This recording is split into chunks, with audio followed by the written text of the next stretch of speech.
बिहार में जातीय राजनीति पर तीखे तंज कसने वाले प्रशांत किशोर अब खुद ही उसी राजनीति के जाल में फंसे हुए नजर आ रहे हैं। जो प्रशांत किशोर हमेशा कहते थे कि हम जाति देखकर नहीं योग्यता देखकर टिकट देंगे, उनकी जनसुराज पार्टी पर अब जाति देखकर टिकट बांटने के आरोप लग रहे हैं। नई राजनीति का दावा करने वाली जनसुराज पार्टी अब पुरानी जातीय बिसात पर अपने मोहरे चलती हुई दिख रही है।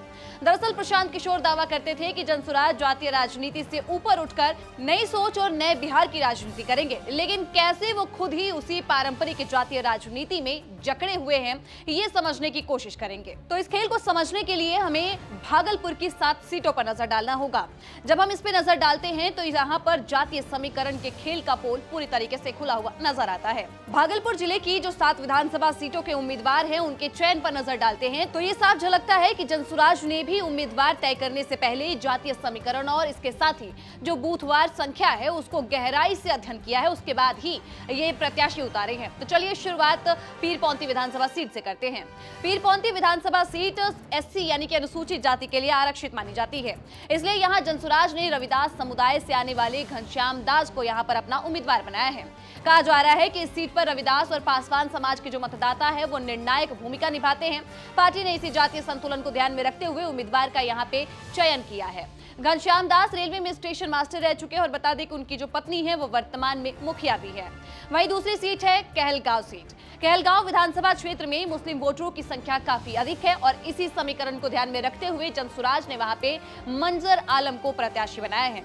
मंजर आलम खुद भी मुखिया है और स्थानीय स्तर पर एक अच्छी पकड़ रखते हैं। इस सीट पर मुस्लिम और यादव समुदाय का एक संयुक्त प्रभाव माना जाता है और पार्टी ने टिकट वितरण में इसे ही पूरी तरीके से साधने की कोशिश की है।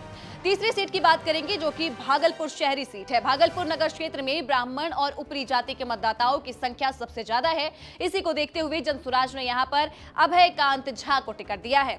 झा किसी राजनीतिक दल से पहले नहीं जुड़े थे, लेकिन शिक्षित और प्रभावशाली ब्राह्मण चेहरे के रूप में पार्टी ने उन्हें सामने लाया है। यहाँ पार्टी ने साफ तौर पर अपर कास्ट वोट बैंक को साधने की जो कोशिश है वो की है, अगर आप ध्यान से समझते हैं तो।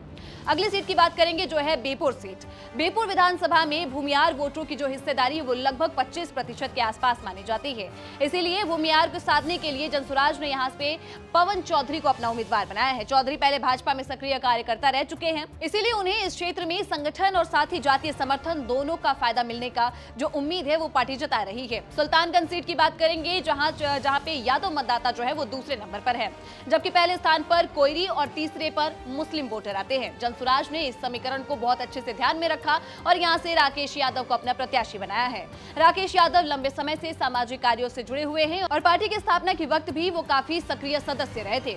अगली सीट है नाथनगर। गोपालपुर विधानसभा क्षेत्र में जनसुराज ने जाति से थोड़ा सा हटकर टिकट दिया है, हालांकि टिकट अति पिछड़ा को ही मिला है। नाथनगर सीट की बात करें तो इस विधानसभा सीट में कुर्मी और अति पिछड़ी जातियां काफी ज्यादा उनका वर्चस्व देखा जाता है। यहाँ जनसुराज ने अजय राय को अपना प्रत्याशी बनाया जो कि खुद कुर्मी समुदाय से ही आते हैं। अजय राय भी स्थानीय स्तर पर मुखिया हैं और जनता के बीच एक मजबूत नेटवर्क रखते हैं। पार्टी ने इस सीट पर जाति से हटकर अति पिछड़ों पर ध्यान केंद्रित करने का प्रयास थोड़ा सा जरूर किया है। अब बात करते हैं 7वीं और आखिरी सीट की जो कि है गोपालपुर की। गोपालपुर विधानसभा क्षेत्र में मंडल यानी कि गंगौता जाति की बहुलता है और यहाँ जनसुराज ने मनकेश्वर सिंह को टिकट दिया है। मनकेश्वर सिंह कुशवाहा जाति से आते हैं और साथ ही खुद जो है वो पूर्व मुखिया भी रह चुके हैं। उनके खुद के परिवार में कोई प्रमुख तो कोई अध्यक्ष रहा है। इस सीट पर पार्टी ने अति पिछड़ा वोट बैंक को बहुत अच्छे से ध्यान में रखा है और इसके बाद ही ये रणनीति बनाई है।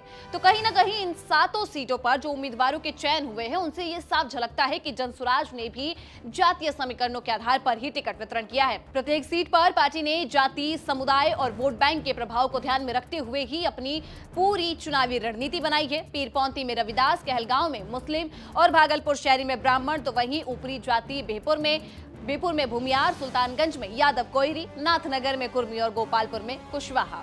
हर जगह ही जाति का आंकलन करके प्रत्याशी तय किए गए हैं और नए चेहरों और साथ ही नई सोच का दावा करने वाली जनसुराज पार्टी वो भी पुराना समीकरण दोहराती हुई नजर आ रही है। इस तमाम मुद्दे पर आपकी क्या राय है, हमें कमेंट सेक्शन में जरूर बताइएगा।